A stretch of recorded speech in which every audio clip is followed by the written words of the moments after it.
Erev Tov, everybody. Hope you had a wonderful Hanukkah vacation. It's good to be back.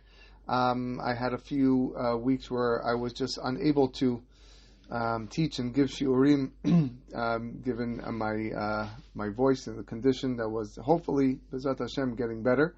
But it's good to be back here teaching Torah.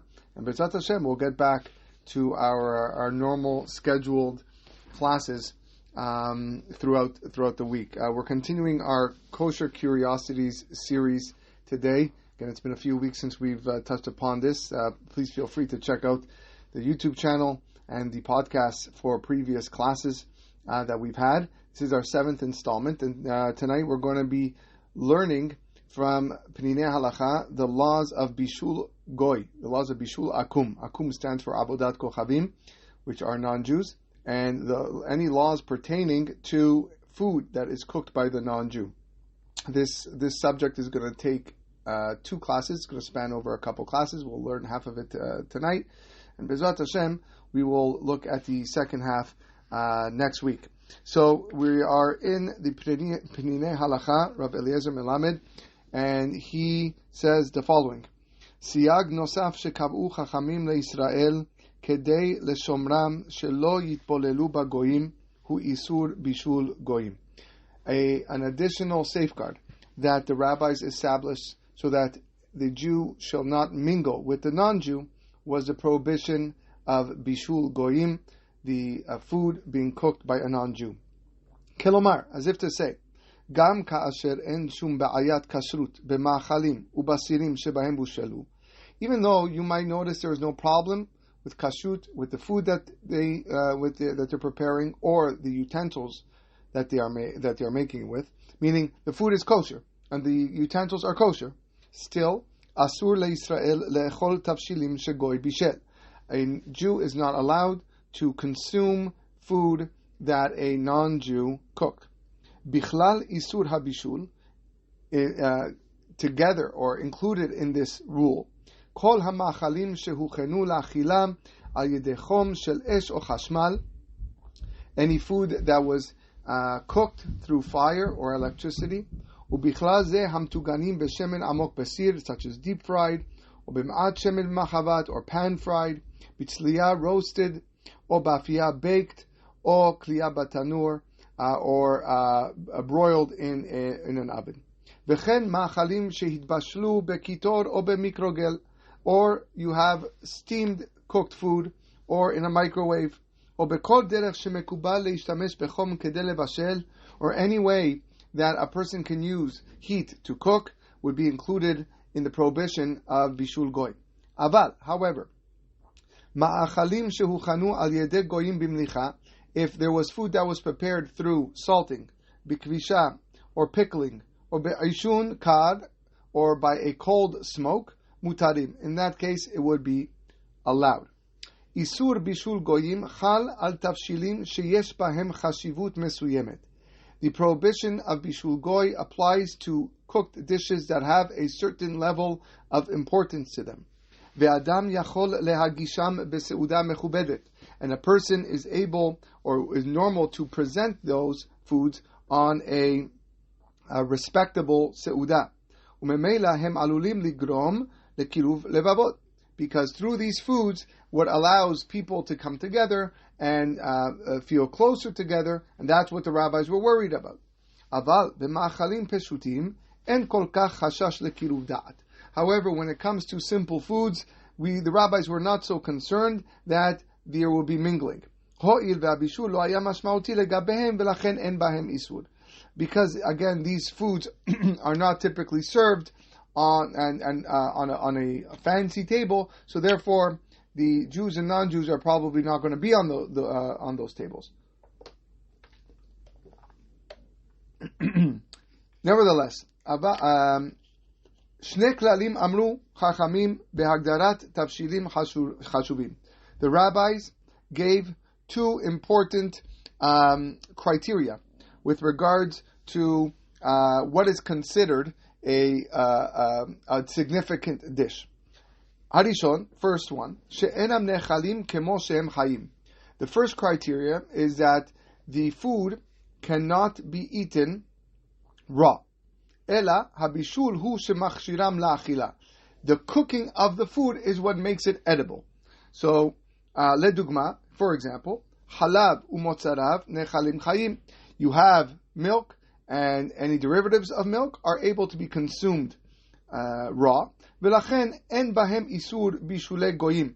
And therefore you have no problem of a goy cooking milk. So if a goy was to cook milk on the stove, assuming the milk is kosher, and the pot is kosher, even though the goy cooked that milk for you and heated up that milk, a Jew is allowed to eat it because milk can be eaten raw and drink raw.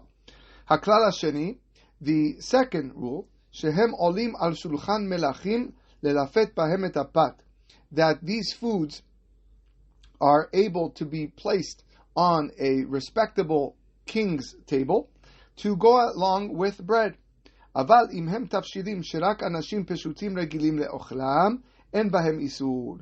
But if they are foods that only simple people will eat, then and not necessarily, not only that simple people do eat, and you wouldn't necessarily put this on a king's table, then again there is no isur.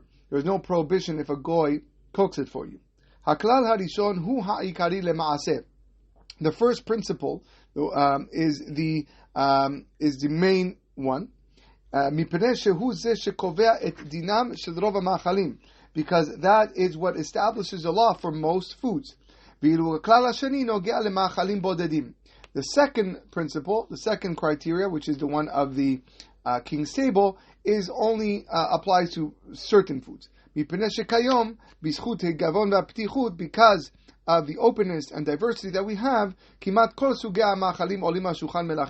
one can argue that any type of food can go onto a king's table. Although there are some people that don't agree with this, but in general, the society that we live in today, you can walk into a prime minister's home or president's home or someone of great stature, and he will be eating basic foods. He will be eating pretzels. He'll be eating potato chips, and therefore, in general, that would apply.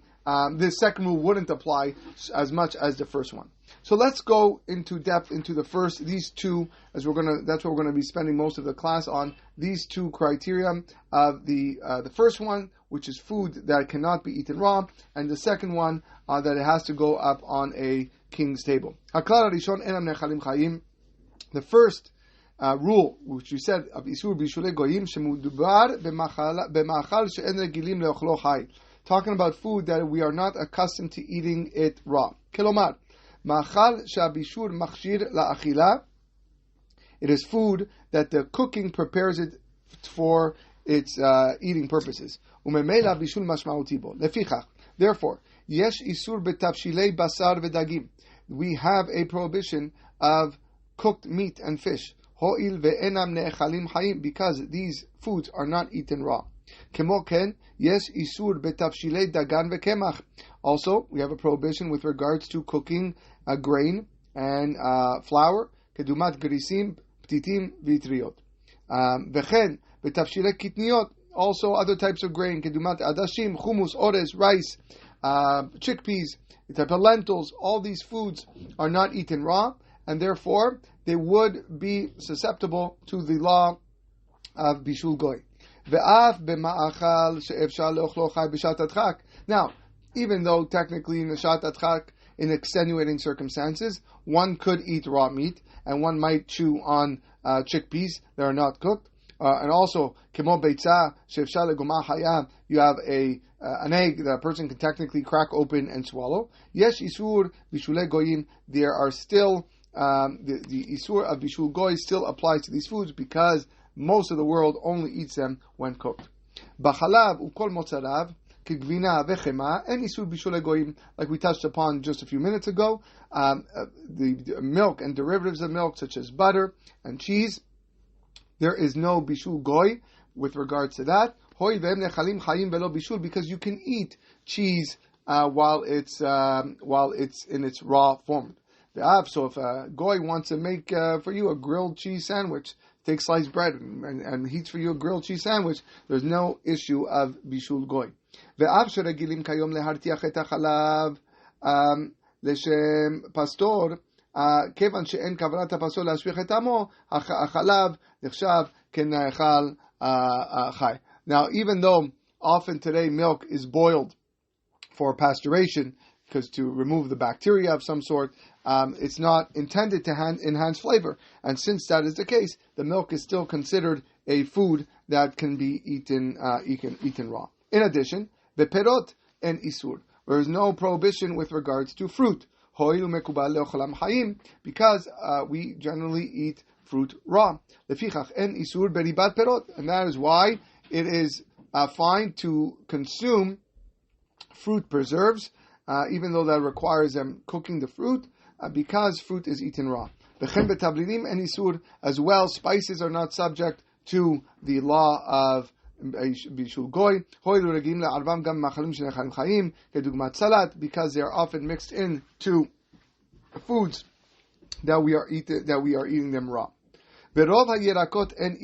Also with vegetables. Most of vegetables, there is no problem if a goy cooks the vegetables for you, because they are eaten raw. If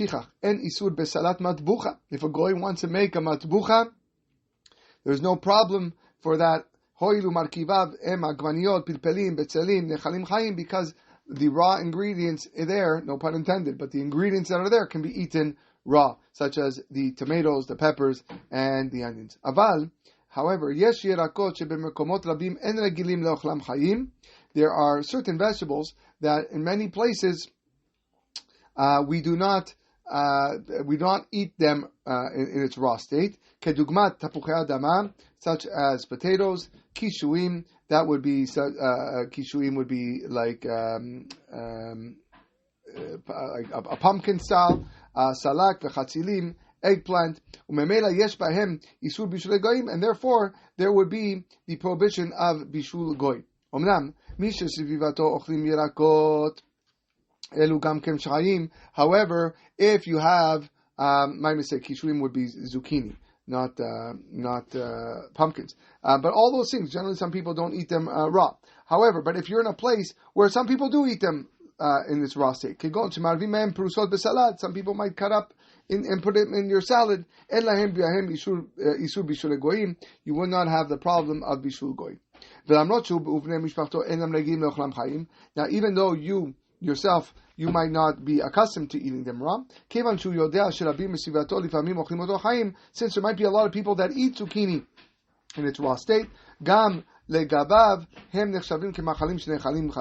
therefore you can take upon that, not that custom, but that ruling that you would be able to eat them even if a goy baked them for you, because there are some people around that would eat them in a raw state. But if you just heard that there's a guy or two or a family that happens to eat raw zucchini, we still have the prohibition of bishul goy.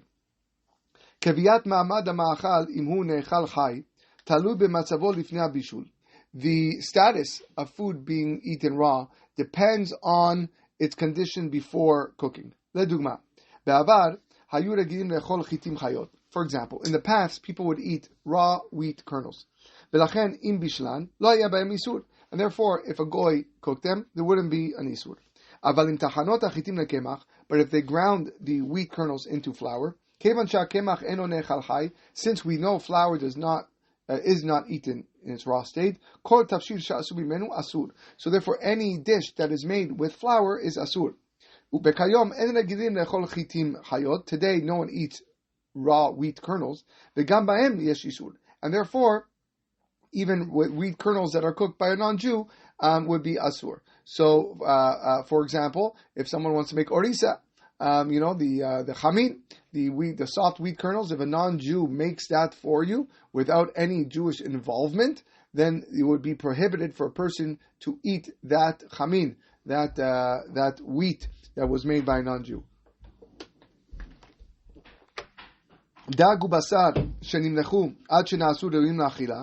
If you have fish or meat that were salted until to the point that can now be eaten,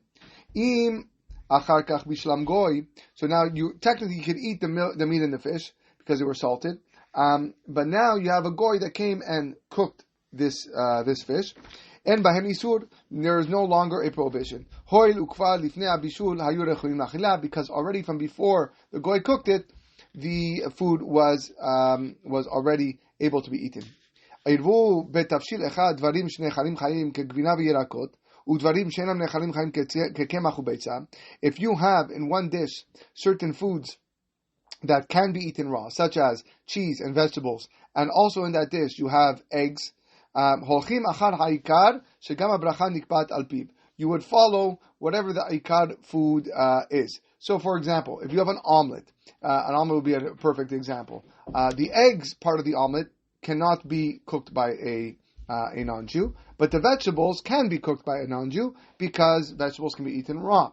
So, what happens if a goy makes for you an omelet? In that situation, you would follow the main food. What is the main food there? The main food of an omelet is the eggs. It's not the vegetables, the chopped peppers and mushrooms that you have inside the omelet. The main thing is the eggs. So therefore, and in fact, you would be saying a bracha shakol niyabidvaro on that omelet. You wouldn't be reciting borei peri adama. So therefore, since that is the case, the goy would not allow to make for you a egg omelet without some sort of Jewish intervention, as we are going to see B'ezrat Hashem next class.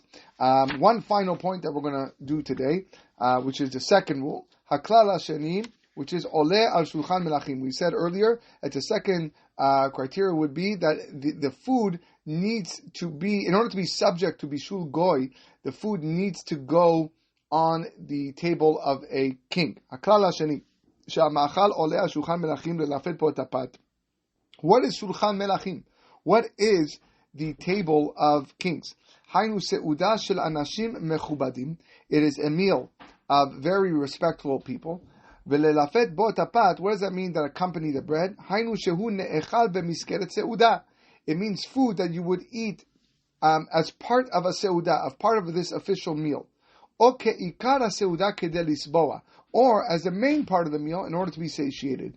Or kemachal ta'im sheregilim lagish kekinuach b'sof seudah, or could be some very delicacies that you would bring as a dessert, or something that makes the meal complete.